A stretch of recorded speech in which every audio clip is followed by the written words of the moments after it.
வணக்கம் welcome to the channel recipes desk. இன்னைக்கு நம்ம மாப்பிள்ளை சம்பா அரிசி இட்லி மற்றும் மாப்பிள்ளை சம்பா அரிசி தோசை எப்படி செய்யறதுன்னு பார்க்கலாம். இது சட்னி சாம்பாரோடலாம் வச்சு சாப்பிட்றதுக்கு ரொம்ப நல்லா இருக்கும். இந்த மாப்பிள்ளை சம்பா அரிசியில் நிறையா ஹெல்த் பெனிஃபிட்ஸ் இருக்குது. சர்க்கரை நோய் இருக்கிறவங்களுக்குலாம் இது ரொம்பவே நல்லது. அதனால் இதை நம்ம கண்டிப்பாக உணவில் சேர்த்துக்கலாம். இதுக்கு 4 கப் மாப்பிள்ளை சம்பா அரிசி எடுத்து ஊற வச்சிடலாம். 5லேருந்து 6 மணி நேரம் வரைக்கும் ஊற வச்சிடலாம். 1 கப் உளுந்து எடுத்து 2லேருந்து 3 மணி நேரம் வரைக்கும் ஊற வச்சிடலாம். இப்போ நம்ம ஊற வச்சதுக்கப்புறம் தண்ணியை வடிகட்டிட்டு கிரைண்டரில் சேர்த்து அரைச்சிடலாம். இதில் நீங்கள் 2 கப் இட்லி அரிசி 2 கப் மாப்பிள்ளை சம்பா அரிசினாலும் யூஸ் பண்ணலாம். இல்லைனா ஃபுல்லாகவே நம்ம மாப்பிள்ளை சம்பா அரிசியுமே யூஸ் பண்ணிக்கலாம். இப்போ இதை அரைச்சாச்சு. இப்போ தனியாக ஒரு பாத்திரத்தை எடுத்து வச்சிடலாம். நெக்ஸ்ட் இதில் உளுந்து அரைச்சி சேர்த்துடலாம். சேர்த்துட்டு நம்ம மாப்பிள்ளை சம்பா அரிசி அரைச்சோம்ல இதையும் சேர்த்து நல்லா மிக்ஸ் பண்ணிடலாம்.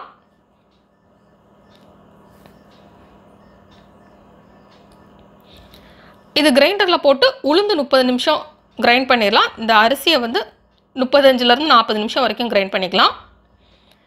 இப்போ கல் உப்பு சேர்த்துடலாம். சேர்த்துட்டு இதை நல்லா கையை வச்சு மிக்ஸ் பண்ணிடலாம். மிக்ஸ் பண்ணிவிட்டு இதை வச்சிடலாம்.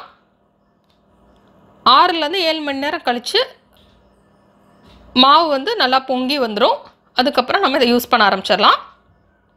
இது சர்க்கரை நோய் இருக்கிறவங்களுக்கு ரொம்ப நல்லது. அதனால் சர்க்கரை நோய் இருக்கிறவங்க இந்த மாதிரி ஃபுல்லாமே மாப்பிள்ளை சம்பா அரிசி யூஸ் பண்ணிக்கலாம். இல்லை மற்றவங்க யூஸ் பண்ணுறதா இருந்தால் கொஞ்சம் இட்லி அரிசி சேர்த்துக்கிட்டோம் அப்படின்னா அந்த டேஸ்ட் கூட கொஞ்சம் நல்லாயிருக்கும்.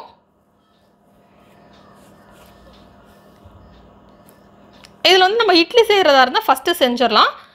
ஏன்னா மாவு கெட்டியாக இருக்கிறப்ப செஞ்சிடலாம். தோசை செய்கிறதா இருந்தால் இதில் கொஞ்சம் மாவை தனியாக எடுத்து வச்சுட்டு கொஞ்சம் தண்ணி மிக்ஸ் பண்ணிக்கலாம்.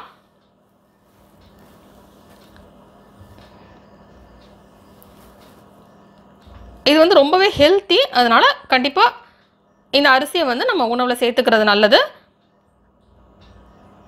இப்போ இதில் நான் கொஞ்சம் மாவு எடுத்து கொஞ்சமாக தண்ணி சேர்த்து நான் தோசை சட்டியில் நம்ம தோசை ஊற்றிடலாம். இது நல்லா சூடாக சாப்பிட்றதுக்கு நல்லாயிருக்கும். தேங்காய் சட்னி சாம்பாரோடலாம் வச்சு சாப்பிட்றதுக்கு நல்லாயிருக்கும். இது மாவு மீதம் இருந்தால் நம்ம ஃப்ரிட்ஜில் வச்சு 2 நாள்னா 3 நாள் வரைக்கும் யூஸ் பண்ணிக்கலாம். தேவையான அளவு எண்ணெய் சேர்த்து ஒரு சைடு வந்ததுக்கப்புறம் நெக்ஸ்ட் சைடு திருப்பி விட்டலாம்.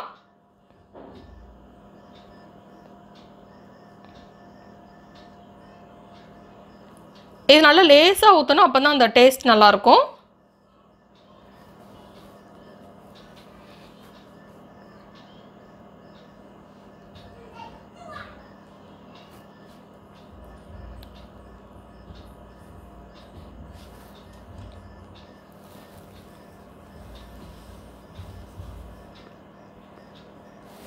இப்போ ஒரு சைடு குக்காய் லேசாக அந்த மாவு வெளியே வர ஆரம்பித்ததுக்கப்புறம் நம்ம திருப்பி விட்டுடலாம். இது வேகிறதுக்கு கொஞ்சம் டைம் எடுக்கும். நார்மல் தோசை மாதிரி இல்லாமல் கொஞ்சம் கூடுதலாக டைம் எடுக்கும். அதனால் நல்லா லோ ஃப்ளேம் இல்லை மீடியம் ஃப்ளேமில் வச்சு நம்ம இதை வேக விட்டலாம்.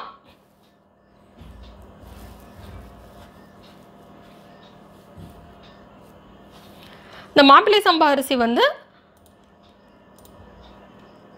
ஹீமோக்ளோபின் கம்மியாக இருக்கிறவங்கலாம் இதை எடுத்துக்கிட்டாங்க அப்படின்னா நல்ல ஒரு இன்க்ரீஸ் இருக்கும். அதுக்கப்புறம் இது ரொம்பவே இம்யூனிட்டிக்கு ரொம்பவே ஹெல்ப்ஃபுல்லாக இருக்கும். அதனால் இம்யூனிட்டி கம்மியாக இருக்கிறவங்கலாம் இதை நம்ம உணவில் சேர்த்துக்கலாம். இப்போ பார்த்திங்கன்னா ஒரு சைடு வெந்துருச்சு. நம்ம இதை அப்படியே திருப்பி விட்டுறலாம். அடுத்த சைடு இந்த மாதிரி லோ அல்ல மீடியம் ஃப்ளேமில் வச்சு குக் பண்ணிடலாம்.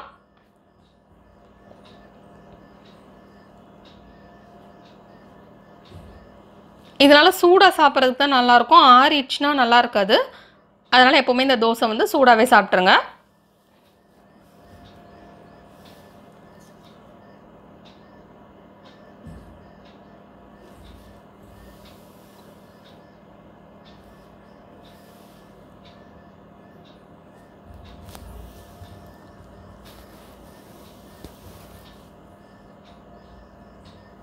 இப்போ இன்னொரு சைடு வந்துடுச்சு. இப்போ நமக்கு தோசை ரெடி. இது சட்னி சாம்பாரோடலாம் வச்சு சாப்பிட்றதுக்கு ரொம்ப நல்லாயிருக்கும். நெக்ஸ்ட் நம்ம இட்லி எப்படி செய்கிறதுன்னு பார்த்துடலாம். இட்லிக்கும் அதே மாவு தான்.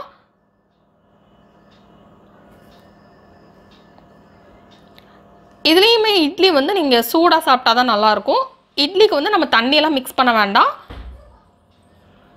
இந்த மாதிரி நம்ம மிக்ஸ் பண்ணிவிட்டு உடனே இட்லி செய்ய ஆரம்பிச்சிடலாம். இட்லி ரொம்ப சாஃப்டாக வேணும் ஆறுனதுக்கப்புறமும் அப்படின்னா நீங்கள் வந்து ஒரு பிஞ்ச் ஆப்ப சோடா சேர்த்துக்கலாம். அப்படின்னா ஆறுனதுக்கப்புறமும் சாஃப்டாக இருக்கும். இல்லைன்னா இது வந்து சூடாக சாப்பிட்றதுக்கு மட்டும்தான் நல்லாயிருக்கும். இப்போ நம்ம எண்ணெய் தடவி வச்சுருக்கிற இட்லி பேனில் நம்ம ஊற்றிடலாம்.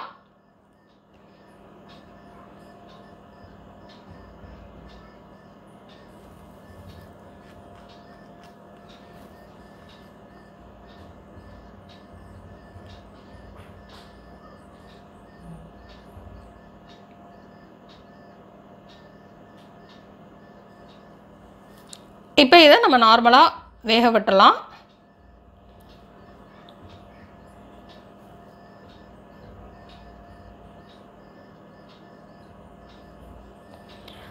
இது வெந்ததுக்கப்புறம் நமக்கு மாப்பிள்ளை சம்பா அரிசி இட்லி ரெடி ஆயிரும். இதுவும் சட்னி சாம்பாரோடு வச்சு சாப்பிட்றதுக்கு ரொம்ப நல்லாயிருக்கும்.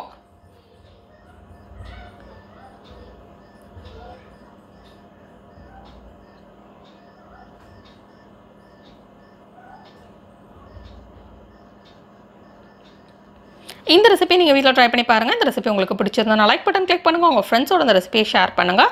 மறக்காமல் இந்த சேனலுக்கு சப்ஸ்கிரைப் பண்ணிவிட்டு பக்கத்தில் இருக்கிற பெல் ஐக்கான் ப்ரெஸ் பண்ணிக்கோங்க. அப்போ தான் இனிமேல் போடுற வீடியோஸ் எல்லாமே உங்களுக்கு உடனுக்குடன் கிடைக்கும். எதுவுமே மிஸ் பண்ணாமல் இன்ஸ்டண்ட்டாக பார்க்க முடியும்.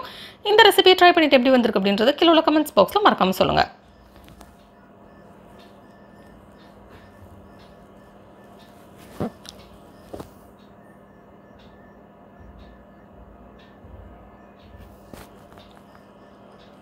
இப்போ சுட சுட இட்லி ரெடி.